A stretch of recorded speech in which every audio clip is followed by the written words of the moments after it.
Hello, everyone. Welcome to today's webinar. My name is Melinda. I'm the Docs lead at Unleash, and I'm very excited for what we've got planned today. To kick things off, we'll start with an intro from Ivar, who's the founder and co-founder and CTO at Unleash. Thank you. So, next slide, please. This one? Thank you. So obviously our mission as a company is to make life easy for developers. We strongly believe that great software, they're built as a collaborative exercise with a lot of experimentation, validation, iterative, gradually improving the capabilities we're building. So it's not about avoiding change, but it's about embracing them safely. Let's move on to the next slide and see how that kind of goes on for large organizations. So we kind of the essence of feature flag is to separate the process of deploying code onto a production server from the process of releasing new functionalities and to your end users. And if we put it into the context of DevOps, I think kind of what we often forget about or kind of don't realize is that DevOps is kind of this infinity loop. It's about doing small changes, planning those, starting to build out a solution for a problem that we identified, continuously integrating that into a test server, into production, deploy that and operate this and measure kind of the impact of the change, the technical impact, but also the business impact, gather that feedback and plan the next improvement that we want to do. And in my opinion, in our experience, is that a successful product is never really truly done. It's you continuously find new things that you can add to it, improve, add more capabilities, improve existing capabilities, even removing capabilities. And it's this continued effort that really takes products to the next level. And obviously what do Unleash do in this is basically to help developers move faster, gather feedback faster so that you can also build the right thing faster. And if we go to the next slide and put this into the context of even kind of the really large companies, is that the reality in bigger organizations is that it gets more complex. It's many teams. There exist a lot of dependencies between the teams. And it's really risky because you have a lot of revenue to protect. You have a successful business, and any change is a lot of stress on the teams. We believe that the successful companies, they embrace collaboration. They understand the importance of getting feedback from your peers, from other stakeholders in the company as part of the building process. And feature flags basically allow engineers to integrate early into the main branch, get that feedback from other stakeholders like product managers, UX, or even the sales team to make sure that they're solving the right problem, but also solving the problem in a meaningful way. And it's also about breaking up the things that we want to do into smaller iterations, into the first MVP and then the second iteration, third iteration. And it's about solving the most meaningful problem first so that we can, as quickly as possible, provide more value to our users. And then by rolling these improvements into production, if you can go back to the previous one, if we can also roll out these improvements to production continuously, we can also measure and gather and collect feedback directly from the end user, but also by measuring kind of the technical impact from the APM or the product impact by looking at the conversion rates and all of that. The purpose is obviously to accelerate feedback. And as soon as we get feedback, as soon as we put things in hands of end user, we can make sure that we are solving the right problem in a meaningful way without breaking the workflow for the end users. And then if we go to the last slide, we will touch a bit upon what we have been focusing on lately. And this is super exciting stuff. And Melinda will also showcase a few of these concepts shortly. We really believe that Unleash is already a strong foundation for software teams, and it's a tool that developers love to use. But now we are focusing on standardizing some of the workflows, and some of the examples of that we will showcase a bit later is the release templates and the release plans, where you can now start introducing milestones for the rollout process, so it's no longer just about are we doing a 10% rollout, 20% rollout, and how do we actually configure that. We are moving the conversation to the milestone, like the first step is to do internal validation, second step is external validation with a predefined segment, for instance. What are the quality metrics that we really care about in this step? By increasing the abstraction layer, we can simplify the process for more stakeholders that is part of the software building process. But it's also an enabler for more automation, integrating more quality metrics into the process, so that we can shed light on which metrics do we really care about when we are talking about this new capability. Is it these technical metrics? Is it this error rate or this error that we care about? Or is it some specific user feedback, customer effort score for this new capability, for instance? Our goal is basically to give more insight to the teams that build software, and also be more proactive on this insight. Like, which feature flags are you done with is another example. Have it served its purpose? Maybe it's time to clean up that code and remove that feature flag from the code base, so that you can remove some of that technical debt to leave room for more experiments and more validations and building more capabilities. So I'm very excited about a lot of the things that we are building right now. And then maybe you can take us through some demo, Melinda. Yeah, sounds good. Thank you, Ivar. So we'll go into the live demo portion of the webinar now. If you have any questions in the meantime, please feel free to put them in the chat, and we'll come back to them at the end. We'll also have a dedicated Q&A section at the end. These are just some of the highlights and some of the kind of most exciting and most highly requested features that we've built and released over the last 12 months. So we have a lot to go through today, so I hope you're ready. And we've built this demo in mind for kind of the key Unleash user, a developer who's responsible for getting their features into production and maintaining and monitoring the features over time. So with that in mind, we'll cover project onboarding, which is setting up a new project and connecting an SDK. We'll also look at a personal dashboard, which is a new area in Unleash, and cover the improvements we've made to working with projects and project insights. Then we'll look at a gradual rollout use case, and we'll see how change requests work, and specifically how you can test them in our sandbox environment called Playground. Then you'll get to see a preview of release templates, which is the very cool new feature that Ivar just mentioned. I think some of you will be seeing it for the first time today, so that's very exciting. And then finally, we'll cover A/B testing with a dependent feature flag use case and the new event timeline. So this is roughly the order, and now I'll head over to the Unleash admin UI. So some of you are familiar with this already. I am currently, this is basically the interface where I can manage all things Unleash. And I'm currently on the projects page. I have 4 projects here, but if you're just starting out, or maybe you're trying to set up a new project for your team, then this will look different. We basically wanted to make it as easy as possible to get started with Unleash and to create a project and connect an SDK. And we wanted to have a really interactive experience that provides a lot of guidance along the way around the different concepts, like what is a project and what's an environment and how they all relate to one another. So let's have a look at that now. I'll click Create New Project. And at this point, the only information you need is what you want to call your project. Maybe I'm setting this up for my team, so I'll create a search team project. And then I'm presented with kind of this onboarding flow. And the first step is to create a feature flag. So I'll create something to test the integration for this project. The search team. There's a lot else to configure here, but we always just want to make sure that you provide us with the required information, and you can go back and configure some of these options later if you'd like to. So I'll just set up a flag. And then the next step is to connect an SDK. We have all of our official SDKs listed here. We have 17 official ones and a bunch more community SDKs as well.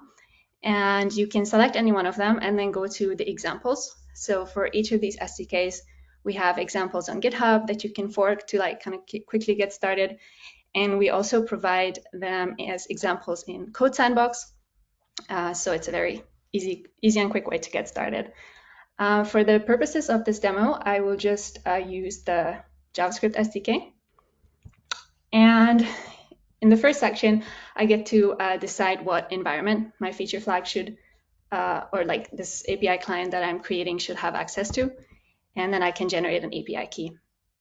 And on the right-hand side, I get, as you can see, a lot more guidance around some of these different concepts that I might need initially to understand how everything connects. So I'll generate an API key, and I get another kind of guiding box information around the format of the API key and how can I like look at an API key and quickly understand what it has access to. And on the next page, I get some installation steps. So these are specific to the JavaScript SDK, but we have them customized for all the different languages. And it tells me how I can install the SDK and like a quick code snippet on like how to import the client, how to initialize it, and how I can start fetching my first feature flags. And on this right-hand kind of modal, there's an interactive element that is waiting for metrics from the SDK to confirm that we've successfully connected it. So I just grab this code, and for testing purposes, I'll copy it in our CodeSandbox environment, and you can see that it's going to try and fetch the value for the feature flag we just created. Then I'll head back to Unleash, and within just a couple of seconds, we'll start receiving the first metrics from the SDK, and this confirmation box will tell us that we've successfully connected it.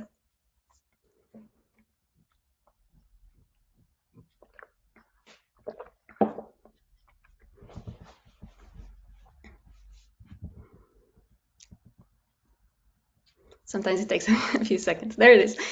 Okay, so it is complete.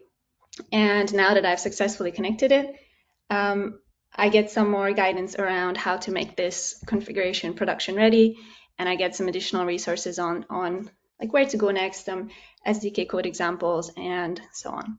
So once I mark this step complete, I get more guidance around what I can go and explore next. So one example would be that I could go and set up some strategies for my feature flag, which would essentially define who I want to release this feature to and how I would want to release it as well. Or I could look into more like the Unleash configuration side of things and decide who should be able to access this project. Like I want to make sure that everyone from my team can see the same feature flags. Or I could do a deep dive in documentation, which is always my preferred option. All right, so this is kind of the experience of someone who's just getting started or creating a project for the first time. But we've also worked a lot on optimizing the experience for people who use Unleash a lot and have access to a number of projects and have many feature flags. And this is a new area that we've created, and it's called Dashboard. And actually, I love this. I use this dashboard every day because it's really meant to be this focused view of all of the resources that you care about. So it has a section on projects and it has a section on feature flags. And it includes all of the feature flags that I have created or favorited. And it gives me like at a glance, like what is going on with this feature flag. Like I see that we've got some exposure of this feature flag with different variants over the last 48 hours. And I also get to see that we've recently received production metrics for it and that it's currently in the production lifecycle stage. With my project, I also get some insights into the latest events in the project, what my role is in the project, who the project owner is, and also the health rating or the health score of the project, which we'll cover in a minute. And then for new users, we again have a little bit more guidance around the key concepts. So you can have a look at this diagram and kind of try and unpack how projects and environments and feature flags relate to one another. All right, so Now let's go into one of my projects and take a look at what improvements we've made to working with projects. If you have been with Unleash for a while, you know that this page used to look quite different. So we've made a lot of improvements and simplified how the project page looks.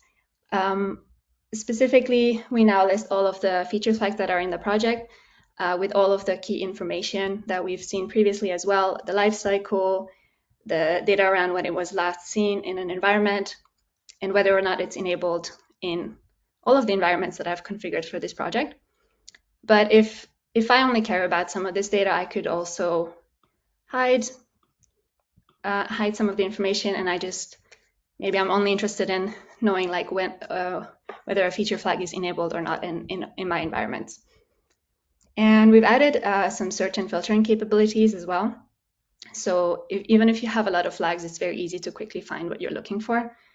For example, I could find all of the flags that were included in a particular release, or I could also find all of the flags that were archived in the project.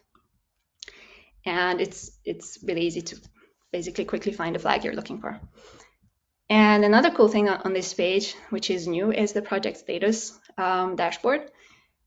And we know how important project health is. And so we want to give you as much guidance as possible when it comes to really staying on top of your technical debt and making sure that you clean up and archive flags when they need to be archived.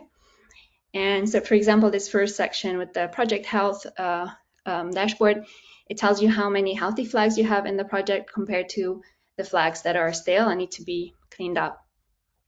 You'll also get some insights into the project resources, like how many API keys you have, or recent activity in the project. But perhaps some of the most interesting part to me is the life cycle of the feature flags you have inside the project. So this is still an ongoing project, but we wanted to give you all of the data and insights you need to really optimize your feature flagging workflows and to help you identify any bottlenecks you might have, or basically we tell you how many feature flags you have in each of the 5 lifecycle stages, all the way from define, develop, production, cleanup, and archived. And we tell you how long a feature flag or feature flags in this project typically spend in that stage. And there's also some hints along the way. Like, for example, this information box tells me that if my feature flags spend a lot of time in the define stage, this could really indicate that there might be some integration issues. And this is really just the first step. So in the future, we're going to bring you even more data and personalized insights to make sure that your release velocity and developer productivity are where you'd like them to be, and that you have really actionable insights and know when to go and clean up a flag and essentially maintain a clean and healthy code base.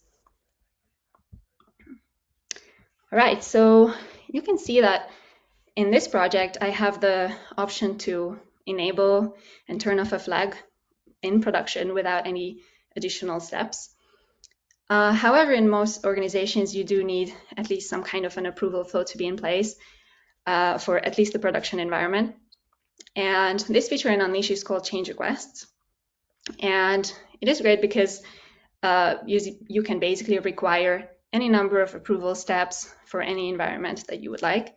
And it really helps you align with all of the access restriction requirements or change management requirements you might have, especially when you're operating in a regulated environment. And this is not a new feature in Unleash, but we've made some improvements as to how you work with them. So I created a project previously where I have already configured change requests. So whenever I try to change something in production, I can just automatically do that.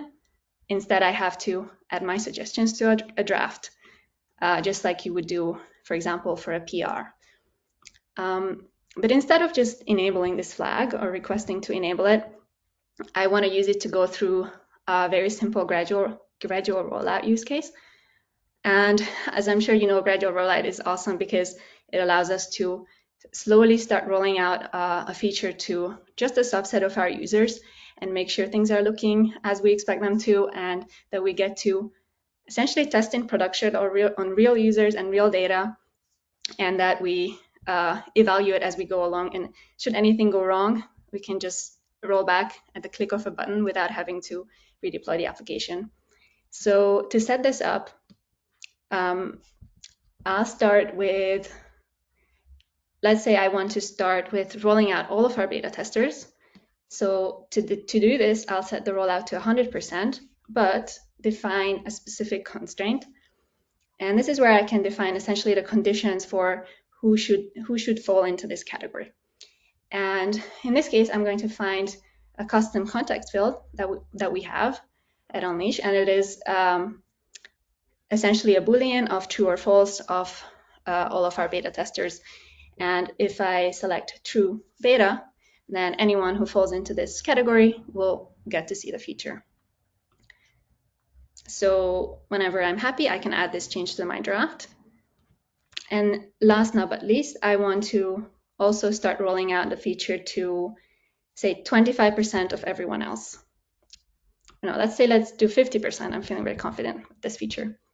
Okay, so I'll add all of this to my draft, and I have 3 changes grouped. And now we can have a look and review and make sure that it's looking as we want it to. All right, so feature instant checkout, new status is enabled, and we have 2 strategies defined. One is it has to be beta equals true for 100%, or it has to be 50% of everyone else. So just to recap, this means that everyone who's a beta user will see this feature, or if you're not a beta user, then 50% of the time you'll see, or 50% of the users will see it. Okay, so I'm happy with this, and I'll submit the change request. And on the change request page, I see the current status, so it's currently waiting for approval. And the new feature we've added is the ability to preview these changes. And when you click this, it takes you to Playground. And Playground is essentially this testing sandbox environment, if you will. And it allows you to verify that your feature flag configuration is as you expect it to be. So you can test with any context that you'd like, or you can even test with no context at all, and just make sure that the feature flag would behave as you expect it to. And now you can do it with change requests as well. So we can test that if this change request that we just created if we were to apply it, that the feature flag behaves as we'd like it to. All right, so let's try and set a context field, beta to false, and add this. I want to try with true first. And my expectation is that because I'm a beta tester, I will get the feature enabled. And there it is. So this green icon indicates that the feature would be enabled. Now we can test with false as well. And we can still expect that 50% of the time we would still get the feature enabled. But if I try this a couple of times, we'll see that I also get it not enabled. And without any properties, I should also get it enabled about 50% of the time. This looks about right. So I'll go back to my change request page, and I can now submit this change request. Oh, sorry, I've already submitted it. Now in this project, I configured that I need 1 approval.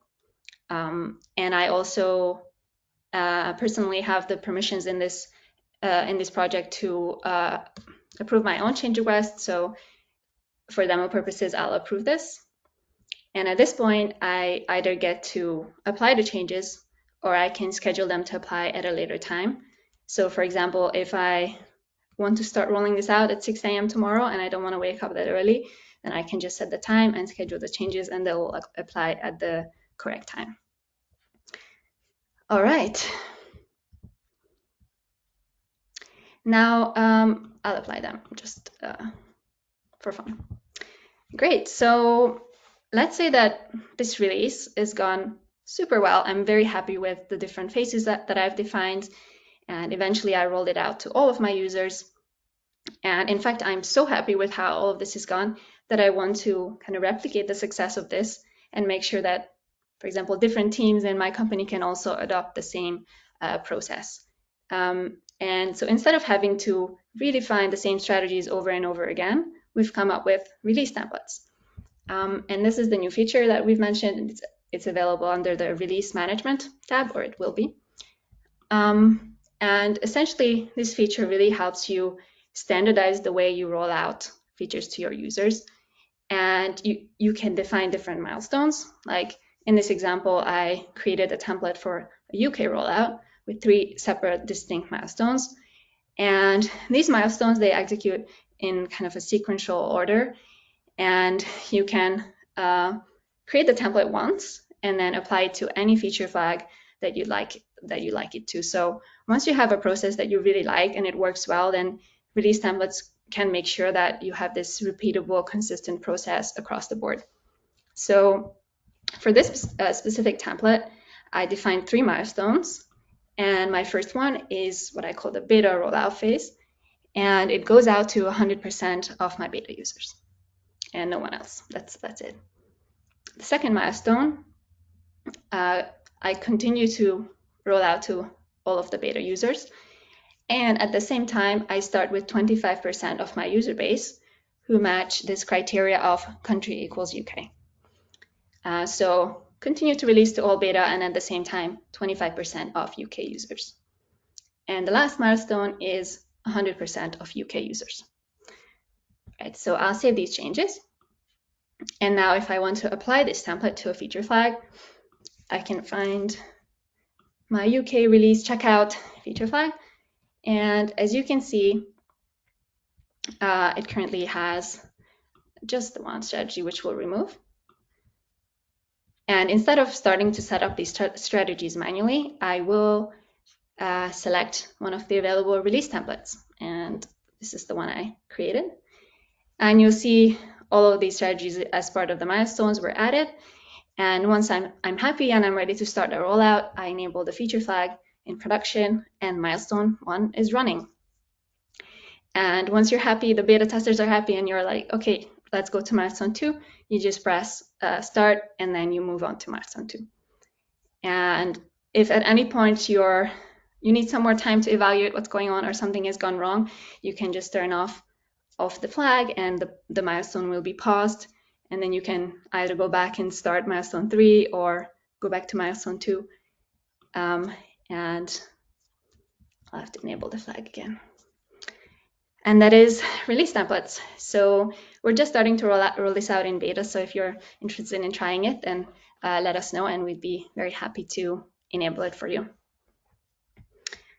All right, we've just covered release templates. So next, I would like to walk through a very quick A/B testing example with you.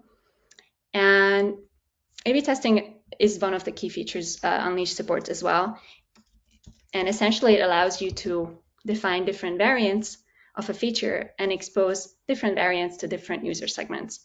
So just looking at this example, you could say 50% of my users should see this version of the feature, and 50% should see this other version. And to demonstrate it, I set up a very quick like demo app. But before we go into the details, I wanted to show you some sketches and show you what it looks like so you can get an idea. So this is what I called Unleash Weather. And it's a very simple app. Just input your location, get weather, and it tells you what the temperature is. And this is kind of the current implementation. And in my team, we started brainstorming, how can we make this better? We had a lot of user feedback that said, we'd like to know more about the weather. So 14 degrees is not enough information for me. I'd like to know if it's raining, for example. So we then went and sketched out a new implementation of the weather service. And this version also tells you like the temperature and the description of the weather and what the humidity is and all of these different data points. And we're pretty sure that this is a nice version, but we don't want to just from one day to the next upgrade all of our users and have everyone be on this new version. So we've come up with this experiment, and we want to make sure that the new version is actually an improvement. So first we will keep the old version, the simple weather service for 50% of our users, and we start rolling out the detailed version to 50% as part of this A/B test. And let's see how I set this up in Unleash. So this is my weather service feature flag. If I go to the variants section, you'll see that I defined two variants, one called detail and one called simple. And unless you define that you want a custom percentage, Unleash will evenly distribute the variants to make up 100%. And I will just go with the custom stickiness for this. This means that, see, we want to make sure that the same users get the same variant each time they come to our app. And so the default variant relies on the user ID or session ID if not available. But you can also define your custom rules for this. But for now, we're just going to go with user ID.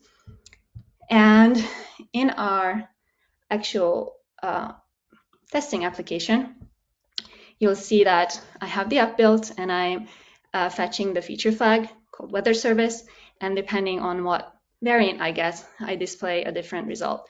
So I'm also logging here the variant that I get. And in this instance, I got a simple variant. So whenever I search for the weather in Boston, I get, okay, 799 Celsius. That feels cold. And the user ID would obviously be dynamic in an application, but for the demo purposes, I hard-coded some different user IDs here.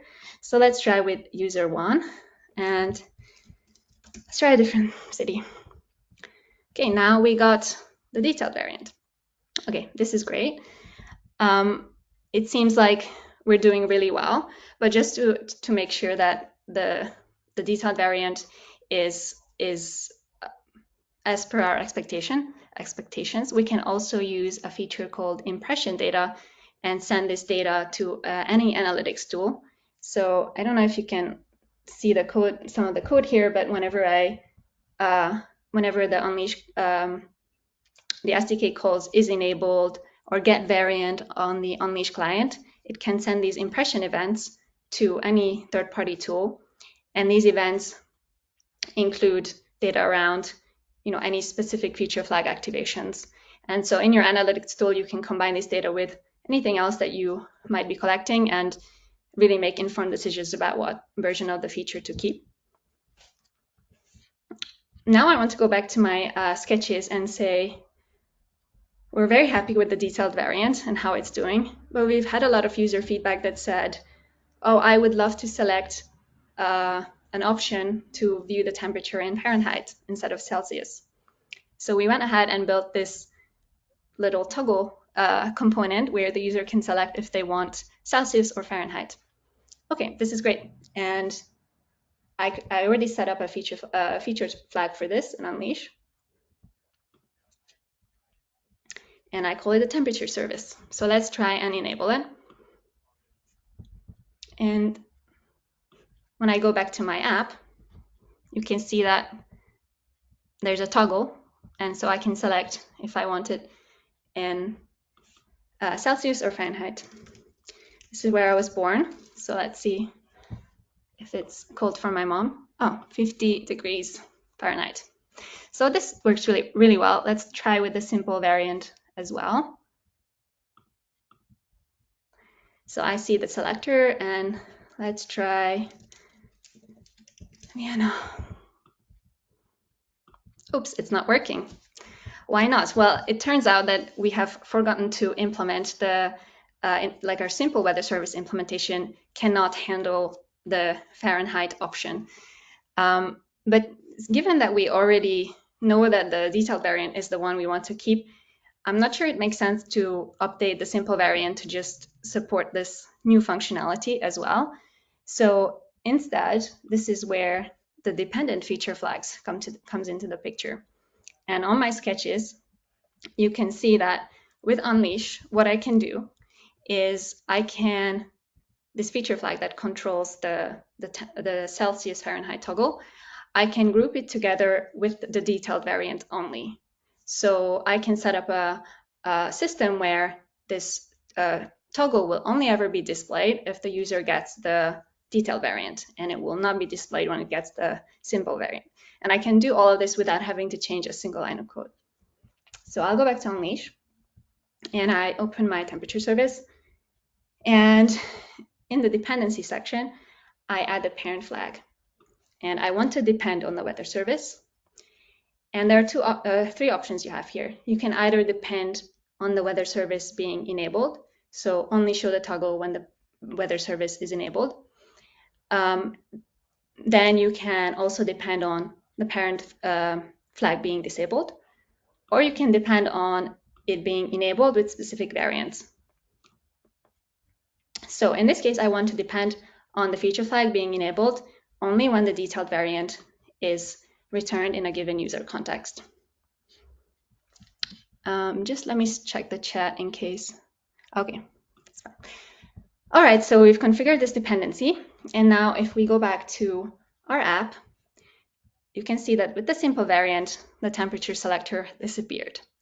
And if I select the detailed variant, I can pick the temperature, and let's see what the temperature is where Ivar is.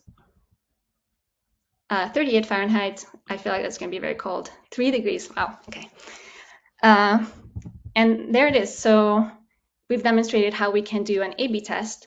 And even though we had different feature flags for different components of this page, in the end, we decided to group some of them together and only show them together. So only show the temperature selector when the detailed variant is enabled, and still show the simple variant to some users, but with only a subset of the features that we have available on this page. Okay, we can close this and head back to Unleash.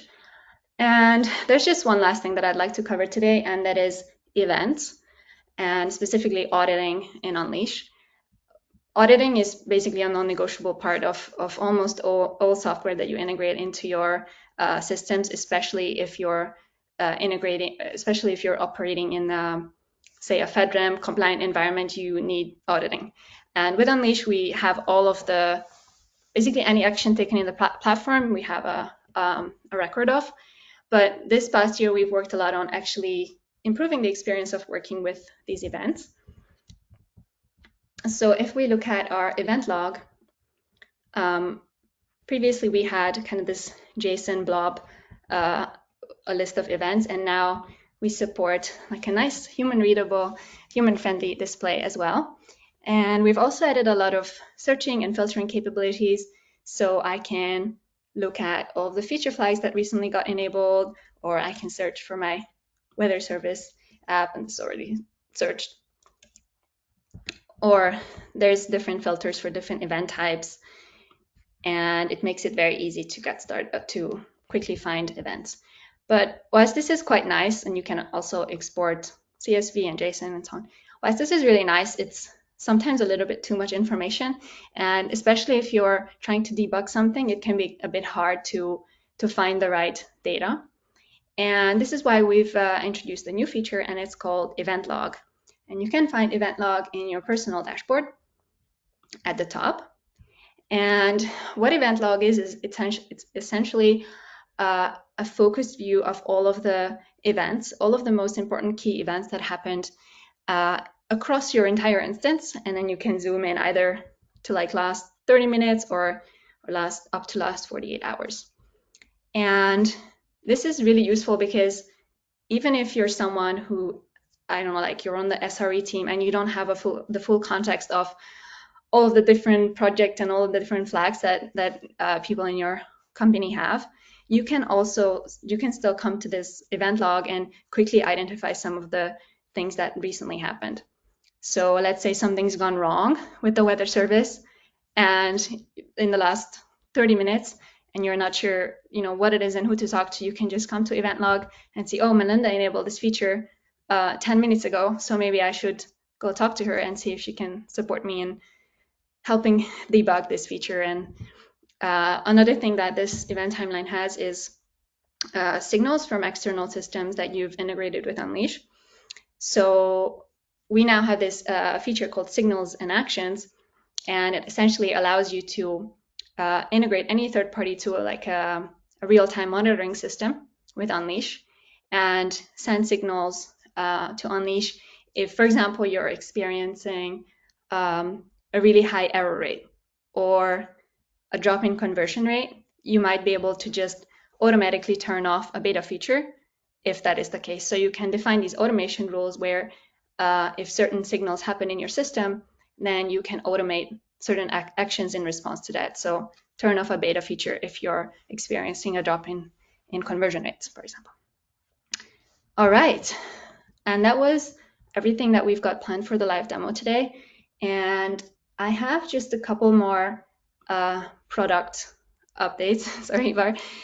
We've covered signals and actions already. Another shout out I wanted to give to Skim, which is basically a way to manage your user provisioning automatically. If you're using Okta or Microsoft Entra, then you can, whenever you create or delete or update users in your identity management platform, they're automatically reflected in Unleash without you having to do any manual work. So it saves you a lot of time and also improves the security of your organization to make sure that only people who should be accessing Unleash can access Unleash.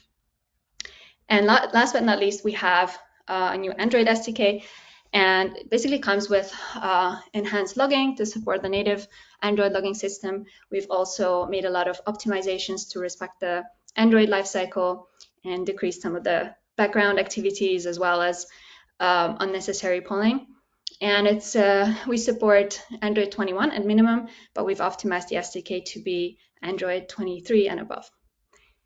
And finally, last shout out to some of the docs improvements we've made over the last couple of months.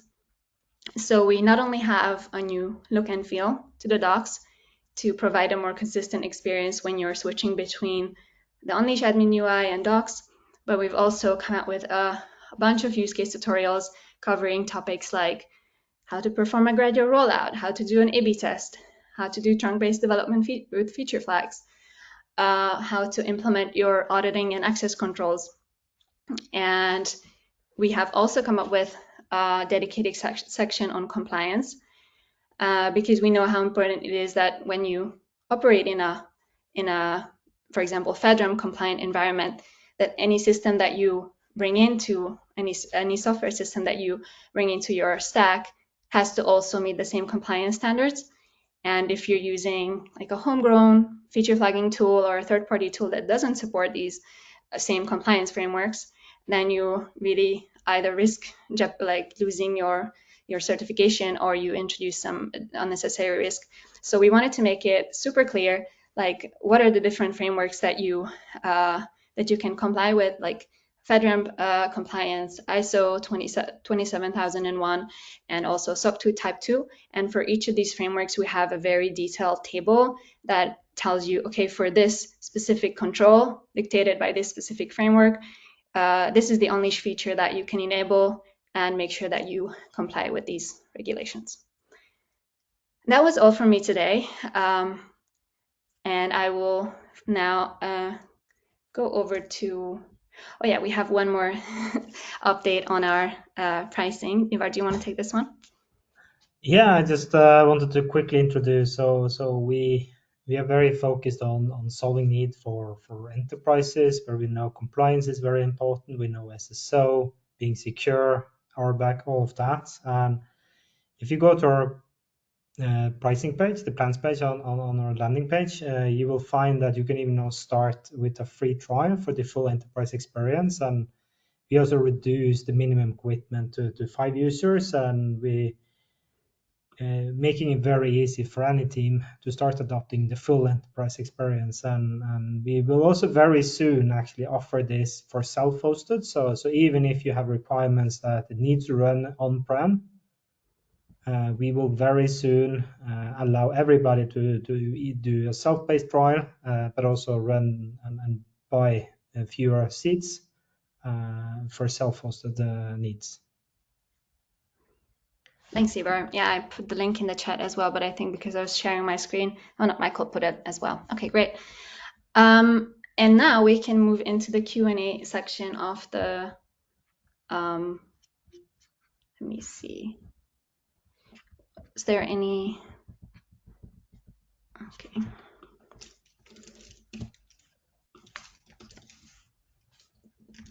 Yeah, and please just add more questions directly to the chat, but I see we already have a few questions, so maybe you can pick a few for me, Melinda. Okay, we have one that says, when will release templates be available? Yeah, it's a good question. So we've been using it internally for a while already and ironed out some of some improvements that we found ourselves. But we are very close now to start the beta phase. So if you're interested, just let us know on Slack or on email or whatever, and we will allow you to be part of the early cohort as soon as we start releasing it. But we are talking days for that to happen. Nice, thank you. Okay, you showed connecting a front-end SDK. I am planning on using Unleash with a Java application. Any key differences? I can take this one. You can answer that. Yeah. Yeah, please. So I don't know if you remember with the as part of the onboarding experience, I showed a drop down with all of the different SDK examples. So if you go to, I think, Unleash SDK examples on GitHub, we have detailed examples for all of the different languages. And in addition, we have detailed tutorials on the docs. So I'm pretty sure we have one on how to set up Unleash with Java and also Spring Boot and all the different frameworks. So whatever your stack is, you'll find support in documentation and in our examples as well.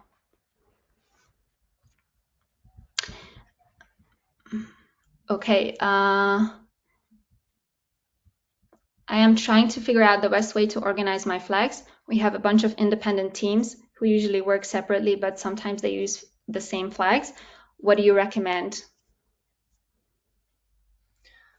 It's obviously we can give general advice. We find it to be different from case to case. Sometimes independent organizations or business units can be so independent that they don't collaborate on anything, and then maybe a separate instance can be the way for those cases. But generally, we find that when you have teams that occasionally need to collaborate, obviously separate your flags into individual projects makes sense, and you have the RBAC level also on the project level, so you can configure who is allowed to do what in each project, each environment for each project, and then you can also have, and we really believe that collaboration is key here. So you can still keep your project open for suggestions. Like you can even do change request suggestions, even in an open project, even though you're not part or member of that project. So you can suggest a change, but obviously somebody in the project needs to approve and apply that so that they can be in control of that change. But yeah, we strongly believe in collaboration and openness as default for teams that occasionally need to collaborate. That makes sense. Thank you. And last question, can I do your pay-as-you-go offering as a self-hosted Unleash instance? Yes, absolutely. And it's not live yet, but this is again a change that we are doing now. So we see that even smaller team sometimes have the need to self-host for compliance reasons. So we are rolling out the ability to also self-host pay-as-you-go on your own servers. So if you need access right now, reach out to me on Slack. If you can wait a day or two, it should be available on our plans page pretty soon. Nice. Great, thank you. Are there any more questions? If so, please put them in the chat. Otherwise, we can wrap up a few minutes early. Looks like that's it. All right, Thank well, you, Melinda. It was really nice. and thank you everyone for attending. We hope to, and if you think of something later, you know where to find us, so please don't hesitate to reach out, and see you soon.